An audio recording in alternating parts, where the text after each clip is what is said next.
Good evening, folks. It's Diamond with the Oppenheimer Ranch Project and Magnetic Reversal News, bringing you a grand solar minimum update Thursday, March 26th, 9 p.m. Mountain Time 2020. The models aren't looking funny. A blizzard is forecast for the upper Midwest the first week of April.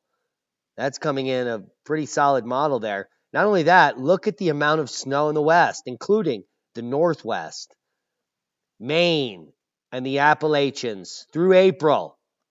But the big story, snow falls on many valley floors in Utah. Heavy snow in the mountains and Little Cottonwood Canyon backcountry is closed.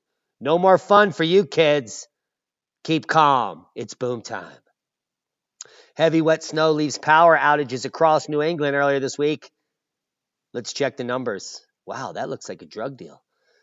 As if the sea virus created isolation isn't enough, the storm that dumped heavy, wet snow in parts of northern New England caused thousands of power outages on Tuesday. More than 20,000 homes and businesses were in the dark Tuesday morning in Maine. It's insane. In New Hampshire, over 9,500 customers had no power in the shower, while there was just a few scouted outages in Vermont. Ha and everyone's sledding. The storm dumped 8 to 10 inches of snow across a wide swath of the region, with 11 inches recorded in several spots of western Maine, including Peru, which is not in South America anymore, but in Maine, and Northridge Walk and 100 tubs of the 12.6 inches in New Hampshire was a smampshire of snow that was recorded in Greenville, Tubbs said. Much of the snow began melting because it's almost April, which is not a schmapril. And I don't have any more words that rhyme. Nearly 30 million Americans brace for severe weather outbreak, tornado threat that's going to last for days. Now, if I could just blow myself up here. Multi-day stretches of severe weather is expected for the central U.S. Close to 30 million people may be at risk for severe thunderstorms over the central U.S. as a volatile weather pattern unfolds on Saturday. And AccuWeather meteorologists say some of the storm will be capable of spawning isolated tornadoes late Friday into Saturday, which is Saturday in Pagosa. There is some scary-looking clouds. Severe thunderstorms Thursday night, large hail, damaging winds. AccuWeather local storm max wind power 60 miles per hour. We're getting ripped up out here. Yes, those spring winds are just beginning, and they are humming, and we're bumming. South of Kansas City, you look like you're in the crosshairs of that severe weather threat from Wichita to Columbia, south to Springfield. This is for Thursday night, and this will be your plight. Let's move it through to your Friday evening through Friday night. Large hail, isolated tornadoes, damaging winds. AccuWeather local storm max winds increases the wind to 70 mile per hour gusts from Kansas City to Tulsa out to St. Louis. Who knew us? You do now.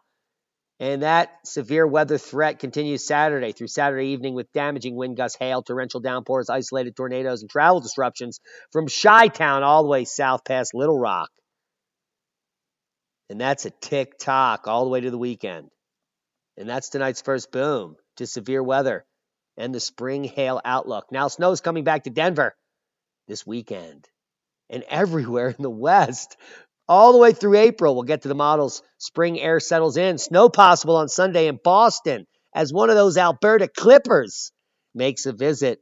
AccuWeather's 2020 Atlantic hurricane season is blown out of the water. La Nina much? Well, the numbers are in, and let's go check out what the actual prediction is here. Named storms 14 to 18, hurricanes 7 to 9, major hurricanes 2 to 4, and U.S. impacts 2 to 4. This could be a big one. 4 big ones could make landfall. And those are the official forecasts from the official people that, well, are officially wrong most of the time.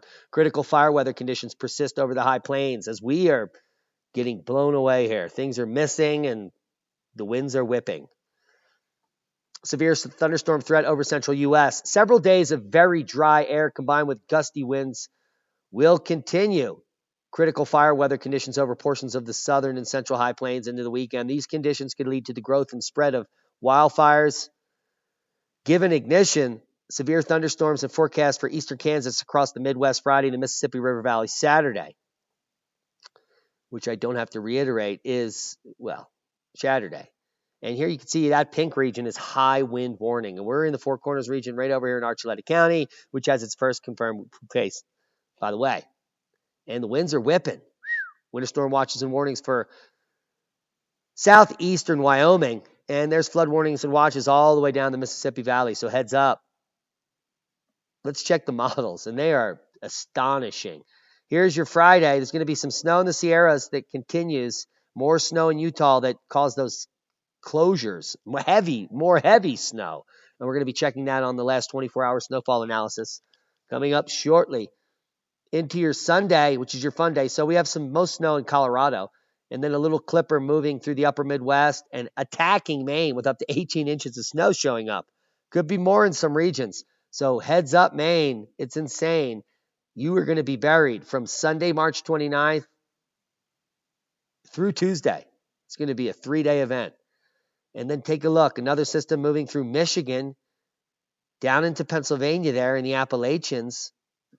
Early April. April 1st, 2nd, 3rd, 4th, 5th, 6th. And there's that blizzard in the Midwest, adding insult to injury and snow deaths. If these models are correct, we're seeing record spring snow all the way down the spine, from the Cascades to the Sierras. The entire Rocky Mountain front is going to be buried in up to 2 to 3 feet of snow. The entire length, 2 to 3 feet of snow in the upper Midwest, 2 to 3 feet of snow in central Canada, and so on and so forth. Whew, sound like a broken record. Take a look. Even the Canadian mountain model is showing some crazy prairie blizzards. Look at that. That's the 4 feet range. There, and up here. Holy macaroni. And this is only 240 hours out. That's as far as it goes. This is pretty accurate information. And that means, well, boom. Holy model. Here's the actual snowfall that's actually coming in at the end of March here. We're talking massive amounts. There is the actual snowpack, 50 to 75 inches, up to 100 inches in some regions in the higher elevations. But last 24 hours of snow here, we're talking 12 to 24 inches, up to 30 inches in some areas of the Cascades. Heavy snow in the upper elevations in the entire Rocky Mountains. Look at that, 48-hour totals. Those are not schmodals. This is the areas of Utah that got shut down. Clearly not here. There's no shutdown there. So, but I digress. Oh, by the way, we're using those new models because Snowfall Analyzer has been totally analyzed. It's gone. It's been stalled since the 24th. No data. Wonder if it's that thing, a virus in the system or something. Storm to spread snow, increase flood threat across the Alps and southeastern Europe. This winter weathery pattern is persisting well into the spring everywhere. Oh, look at this. A cold front will move across Central Europe into Eastern Europe early next week, AccuWeather meteorologist Rob Richards said. And cold is not good for the showers will follow along this front as it hits and shifts from Germany to Czechia on Sunday, Poland and Ukraine by Monday. At the same time, snow will continue to pile up in southern Germany and the Alps. Across the Alps, the heaviest snow accumulations are expected, and the highest peaks could get as much as 2 feet of snow, added Richards, adding insult to injury to the condition. Did you feel that? USGS just upgraded an earthquake, and the entire planet rocked from 4.8 to 5.0. And that's a ho. And it's in the rare case, in the nexus of the schmexus, we're getting magnitude 5 here. People felt it in West Texas, in the nexus of that schmexus, as well as the Alamogordo area where by Ransom 420 Freedom Films. Whoa! I bet he was sharting as he was planting his new garden in the El Paso area. And I just closed the most important tab, which means I need to do a dab. So let's reopen that tab. It's been a long day, kids. Now we only closed the thing we're looking at. Now, this is not due to all the strange quakes going off in Salt Lake City and so on and so forth across the country. We had a Croatia quake. This is because of human stupidity. Now, Mentone and the location of this large magnitude quake has long been known to be one of the most disgusting places on Earth, where billions of gallons of radioactive toxic waste is shot down into the subsurface around 3 kilometers of depth. Because it's not going to contaminate the groundwater, except we're putting it down into the ground. Hello! Anyway, and this has been long a controversial area of what's going on there. And so Mentone is known for frac quakes. Now, 2 magnitude 3 earthquakes rumbling in the Salt Lake region, But these tremblers came from closer to Salt Lake City than ever before, and they don't even know about a fault there. There's no fault, so geologists are scrambling to figure out what's going on there. We have another large rumbler today in the Philippines, and a large boomer up in the Kamchatka, which set off Kluchaskov to 23,000 feet. So everything's stinky except this 5, which is also stinky because it's human caused down in Mentone. This frat quake down in Texas is the second largest frat quake ever human caused, except for the 5.4 that happened up in Oklahoma a few years ago that got everyone a little bit squirrely, and now everyone forgot. Hello. Worldwide volcano news update. Like I said, Kluchaskov was set off to 23,000 feet and is on the marker here. Eruption occurring as the boom time occurred up while the plates were getting all jiggy. Krakatoa also experiencing some instability. A few explosions occurred first since February of 2020. Oh, we're going to just pause that. That sounded hot, though. Here are the dirty dozen fruit and vegetables laced with legal pesticides, and even organics have traces. And this has been coming out, and I've been warning the public for this for over a decade. The dirty dozen every year is put out to warn the general public of the dangers of eating conventional produce. Now, there is an easy way to clean these pesticides off your produce. If you make a tub solution in your sink, plug the sink up, fill it with lukewarm water, and add a quarter cup of vinegar with the mother in it, organic vinegar or any other apple cider vinegar with the mother in it, and then float all your fruits and vegetables in there and let them soak for 10 to 20 minutes. Most of the pesticides will come to the surface, and you want to rinse these vegetables off again, and then they'll be much safer to eat. So that's a quick tip from Diamond. But let's talk about the dirty dozen. Raisins are ringing in as more toxic than grapes, which have gained themselves the number 6 position in the dirtiest fruits and vegetables available to the public in the conventional realms. Strawberries, number 1. If you buy cheap strawberries and you don't wash it, you are eating more pesticides than actually spraying it right in your noggin. Spinach, number 2. Kale, number 3. Nectarines, 4. Apples, 5. Grapes are number 6.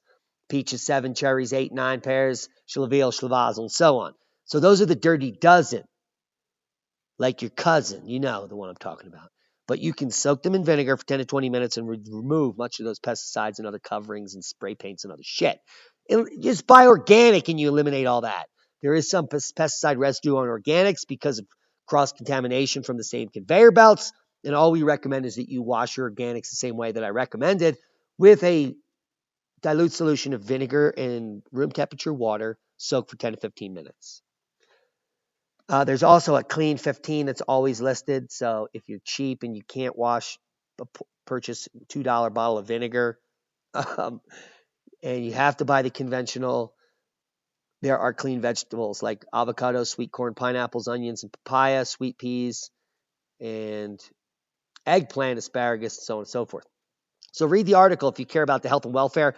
This mostly affects young children and developing children. So this is important to new parents and people that have children if they care about the welfare and the upbringing of the children.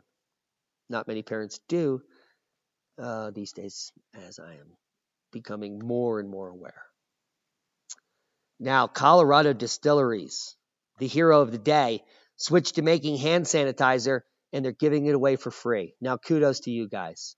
The sanitizer is being donated to firefighters and other groups fighting the spread of the... Who knew? We did. We just informed you. Earth's magnetic pole continues drifting and crosses the prime meridian. We don't need this at a time like this. Doesn't mean you are not carrying the virus. Okay. There's a giant magnetic bubble leaking atmosphere from Uranus. And that's the headline. Scientists looking at Voyager 2 data from its flyby of Uranus 34 years ago just said Uranus is leaking atmosphere through a bubble.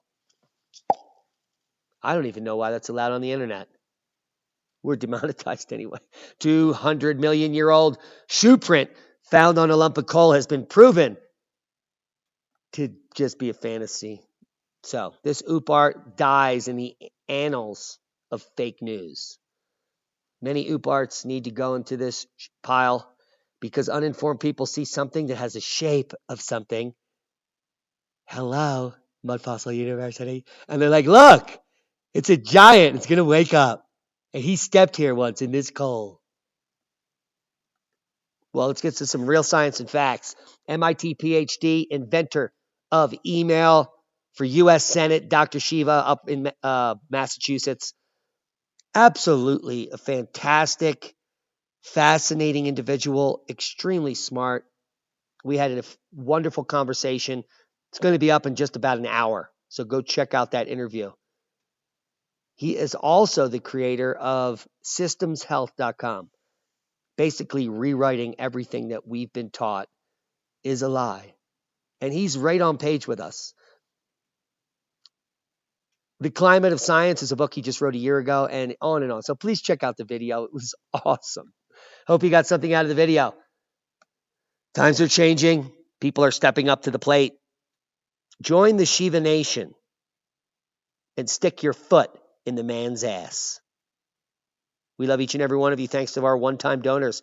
Check out the Shiva interview if you want to make real change with your vote. That's a boom.